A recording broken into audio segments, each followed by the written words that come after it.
Capítulos 25. Venían de todas partes y cada uno tenía un pasado. Venían de todas partes y cada uno tenía un pasado. Yo nunca les pregunto por sus orígenes, me dijo Ursúa en el astillero. Puedo presumir que todos guardan una historia turbia, pero aquí llegan buscando la oportunidad de ser valientes, de ser héroes y de ser ricos. Lo cierto es que casi se veían sus rostros que no solo andaban buscando un futuro, sino huyendo de recuerdos tortuosos, maquinando la mejor manera de vengarse de su propio pasado. El gobernador tenía por norma confiar siempre en ellos, hasta cuando le dieran motivos para dudar. Ante el desastre de los barcos, no dejó de culpar a los oficiales y a los carpinteros y a los calafates, pero esa acusación no era del todo justo, porque había que considerar la mala calidad de las maderas, el poder de la humedad, la poca experiencia de todos en el arte de armar navíos en climas malsanos y en condiciones precarias. El viento traía voces. Yo escuché de paso, sin saber quién lo decía, que ciertos jefes valían menos que uno de los caballos que quedaron en las montañas. Otro repuso, ya ves, vinimos a conseguir riquezas y lo primero que hacemos es perder lo poco que traíamos. Un mes había pasado desde cuando Juan de Vargas salió con 30 hombres en el primer bergantín y 70 hombres más repartidos en canoas y balsas para recoger todo alimento que ofrecieran las orillas del río. Y Ursúa todavía se demoraba resolviendo conflictos, aprovechando el tiempo para construir nuevas balsas y asar labrar al sol una canoa grande. Por su parte, el otro capitán enviado a explorar, García Arce, hizo lo de Orellana. Como los primeros días no encontró provisiones, siguió adelante, remó frente a las selvas 300 leguas y ya no se detuvo con sus hombres sino hasta llegar a una isla sobre el Marañón. No es que acampáramos a la orilla de un río, estábamos en una estrella de agua de las montañas. De la sierra bajaban quebradas, arroyos y caudales.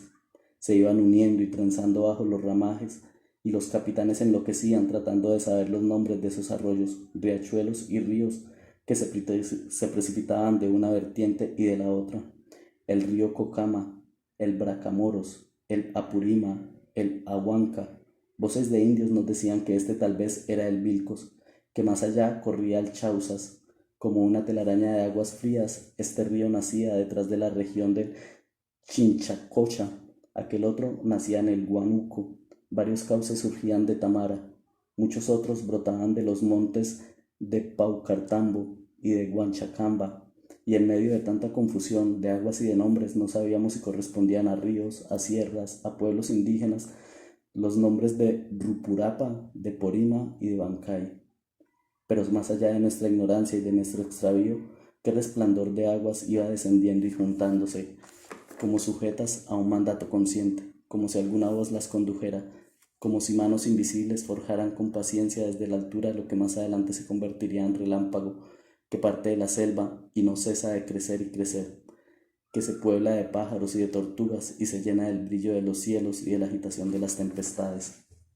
Solo el 26 de septiembre nos embarcamos por fin bajo el mando del gobernador, con la bella Inés y su corte, y con la mayoría de la armada. Ursúa había tenido que someter primero varios conatos de motines, y llevaba prisioneros a algunos jefes. El bergantín que quedaba iba lleno de tropas y de armas. Detrás iban 3 chatas fuertes, 2 de las cuales llevarían más tarde los caballos escogidos, que en el tramo inicial iban a bajar por la orilla, y en las que pusimos pertrechos y herramientas. En la otra, especialmente trabajada y provista, con un techo bien labrado para protegerse de la lluvia y velos que impidieran el paso de los insectos, irían el gobernador con su mujer y su cuerpo de guardias. En las primeras avanzadas yo formaba parte de esa compañía. Los 3 primeros días, como nos había sido anunciado, fueron cascadas y remolinos. La navegación fue difícil, mientras dejábamos atrás las sierras y derivábamos por caudales más grandes, y así llegamos al punto en que nos alcanzaron los hombres que traían los caballos. Allí los embarcamos, seguros ya de que los rápidos pedregosos habían terminado, y pronto vimos que desde lo alto la gran llanura selvática con el espejo de agua serpenteando por ella hacia la verde tiniebla atravesaba de raudales de luz. También había, más lejos, bajo el sol, espaciadas y misteriosas cortinas de lluvia. Descendimos entre bandadas estridentes y muy pronto sentimos la vecindad de la llanura. La vegetación se hizo más densa y enmarañada, y las sierras encajonadas se ampliaron. Aparecieron playas amplias, y yo reviví una de las poderosas experiencias iniciales de mi primera navegación por la selva. la impresión jubilosa de libertad y casi extravío de entrar con todo un río en el lecho de un río más grande, de un río inmenso, con la confusión de troncos, de espumas, de ramajes y de remolinos que se forman en esa confluencia. Y como si fuera una fatídica ley de la selva, exactamente como ocurrió con la expedición anterior cuando llegamos a un río más grande, el bergantín dio un golpe y un trozo de quilla saltó en pedazos. Inés vio el choque del bergantín contra algo, vio la confusión arriba en la cubierta y lanzó un grito, pero Ursúa siguió adelante con las chatas, las balsas, las canoas y el resto de la armada, confiado sin duda en la pericia de los pilotos, y avanzamos en busca de la tropa de Lorenzo de Saldueno, a quien el gobernador había despachado 3 días antes para que preparara el camino y, de ser posible, acopiara víveres. 2 días después nos alcanzó el bergantín, reparado a medias con leños y con mantas, y que navegaba como un borracho sacudido de pronto por las olas. Ursúa procuraba tenerme cerca porque para él era importante saber en qué momento, aunque viniéramos ahora desde otra dirección y por otro camino, llegábamos al río de las Amazonas.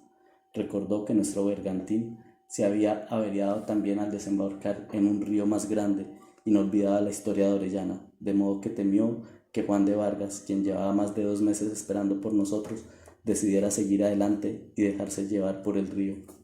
Escogió a Pedro Galeas, gran remero, fiel soldado, reparador de flechas y de lanzas, y lo envió a avisar a Juan de Vargas que el gobernador ya estaba en camino y que la armada había llegado al río Marañón. Galeas llegó a la isla donde esperaba a don Juan en un momento crucial. Parte de la tropa ya se amotinaba, aunque dividida en 2 bandos que discutían si seguir adelante con nuevos jefes o devolverse al Perú, y en ese motín se destacaba ya la voz pendenciera y cavernosa de Lope de Aguirre. Era posible advertir a los hombres más inconformes. Varios habían sido incluso cómplices de Ursúa en alguna maniobra censurable, como el caso de Juan Alonso de la Bandera, pero Alonso Casco, Miguel Serrano y Fernando de Guzmán, a esos 4 que formaban parte de la primera tropa que acampó junto al astillero, Ursúa les pidió cierto día ser sus ayudantes para obligar al canónigo Pedro Portillo a cumplir el compromiso de prestarle 2,000 pesos contra los resultados de la expedición. Portillo era el vicario de Moyobamba. Se decía que había ahorrado una fortuna privándose hasta de las meriendas, y al comienzo se entusiasmó como todo el mundo con las historias del gobernador, pero finalmente pudo más su espíritu ahorrativo, y después de haberse comprometido con Ursúa cuando éste ya había destinado esos recursos, se arrepintió del trato y se negó a entregárselos. A Ursúa no le importó que fuera un clérigo. Envió al mulato Pedro de Miranda, casi desnudo, a medianoche a pedirle a Portillo que fuera de urgencia a la iglesia a confesar a don Juan de Vargas, que estaba herido de 2 cuchilladas por una razón que ignoro. Y cuando el vicario acudió a hacer esa obra de caridad, los secuaces de Ursúa, Pero Casco, la Bandera, Serrano y Guzmán se apoderaron de él en la propia iglesia, lo encañonaron con arcabuces, lo intimidaron a la luz de los mecheros y lo obligaron a firmar una autorización para que a la mañana siguiente un comerciante que tenía en depósito esos dineros se los entregara al gobernador. Pero Ursúa llevó más lejos su asalto, obligó a Portillo a entregarle todo el resto de su fortuna, que eran 3,000 pesos más, y se los llevó a la fuerza como capellán de la expedición, porque su reverencia no quería perder los dineros que ha ahorrado toda la vida. La verdad es que nunca los recuperó, y por el camino perdió más que el dinero que le había arrebatado la felonía de Ursúa.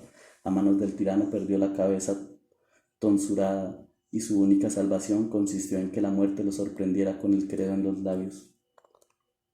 No puedo negar que Ursúa se entendía bien con la canalla, y no me extraña que haya sido esos mismos hombres que no lo veían ya como un capitán respetable, sino como un socio de fechorías, quienes empezaron a murmurar contra él cuando sintieron que el viaje espléndido que les había prometido se iban convirtiendo en una aventura azarosa e incómoda. Ursúa confió en todos mientras fueron leales. Siguió confiando cuando ya crecía el rumor de que algunos le tenían envidia e incluso odio, y siempre se rió de las sospechas de quienes lo buscaban para prevenirlo, así como había desdeñado las recomendaciones del viejo Pedro de Añasco en esas 2 cartas tan leales que hoy más que cartas parecían oráculos. Por confiar alegremente en sus rufianes descuidó las advertencias y se negó a entender el sentido de los sueños de la bella Inés, quien le rogó en todos los tonos que se cuidara de la tropa. Ahora que todos están muertos, también puedo confesar que hubo unos días en que Inés llenó mis pensamientos. Advertí después con rencor que así les había pasado a muchos, que durante la expedición cada uno no solo se sintió atraído por ella, sino que tuvo la convicción de que ella le correspondía. Era una campaña salvaje donde los hombres solos y llenos de energía enfrentábamos cada día el azar y la muerte. No es difícil entender los desórdenes que puede desatar en los cuerpos la cercanía de una mujer, y sobre todo de una mujer como esa. No era, ya lo he dicho, la única mujer en la expedición, pero todos reaccionamos como si lo fuera. Iban con ella sus doncellas, mestizas y sus indias, y ningún otro soldado ya oficialmente mujer, pero había servidoras que ayudaban en los trabajos cotidianos, y alguno de los hombres hasta había conseguido llevar a su hija. Sabemos que Lorenzo de Saldueno conversó con Inés a su llegada, y desde entonces no pudo conciliar el sueño. Lo traicionaba su desvelo por ella. Estaba siempre atento a sus solicitudes, nunca disimulaba su interés, y solo Ursúa parecía no darse cuenta, como si le pareciera natural que su mujer ejerciera sobre los capitanes una especie de fascinación. Quizás estaba seguro de que por mucho que la desearan no se atreverían a cortejarla, o la conciencia de su autoridad lo situaba por encima del albur de sentir celos de sus subordinados. Poco a poco veía renacer la indiferencia que lo había aletargado en sus descansos de Trujillo. Empezaba a sentir la extrañeza ante su propia obligación de ser jefe. En las puertas de la selva, con una expedición vacilando en sus manos, fue advirtiendo que el mundo se cerraba a su paso y solo halló refugio en las tiendas de su amor embrujado. Se dijo que era bueno que los soldados no sintieran demasiado el peso de su autoridad, pero si algo necesitaban los soldados era un jefe, y el abandono gradual de sus deberes tenía que ser vivido como una traición. Todos se habían embarcado seducidos por la elocuencia, deslumbrados por el mundo fascinante que inventaban sus discursos y en sus proclamas, y de repente Ursúa no quería hablar más. La selva que despertaba tanto su elocuencia cuando estaba lejos, cuando apenas soñaba con ella, lo iba enmudeciendo a medida que se acercaba, y no se parecía en nada a la telaraña de ciudades feroces y de pueblos paganos que había ido tejiendo en sus viajes. El malestar que despertó entre la tropa se fue volviendo más grande e imprevisible que la selva misma. Fue como el mago que despierta los poderes de la tiniebla y de pronto se distrae, seducido por algún espectáculo del mundo, y se olvida del demonio que acaba de conjurar. Algo estaba utilizando ese recurso para detenerlo. Lenta y eficazmente se iba frustrando la esperanza que él mismo había sembrado en esos hombres a los que ahora abandonaba. Y para que el mal fuera perfecto, el destino había puesto en sus manos un refugio consolador, con toda apariencia de felicidad. Volvimos a saber de los gritos de placer de Inés de Atienza, de los que Ursúa me había hablado en Trujillo, porque ahora él no necesitaba contarlo. Pasaban mucho tiempo juntos en esa tienda custodiada por esclavos negros. Desde las tiendas vecinas se oían a trechos los gritos ansiosos de Inés, sus jadeos y sus blasfemias amorosas en medio de esas cópulas incansables que apartaban a Ursúa de sus deberes y que descargaban en otros las responsabilidades del mando.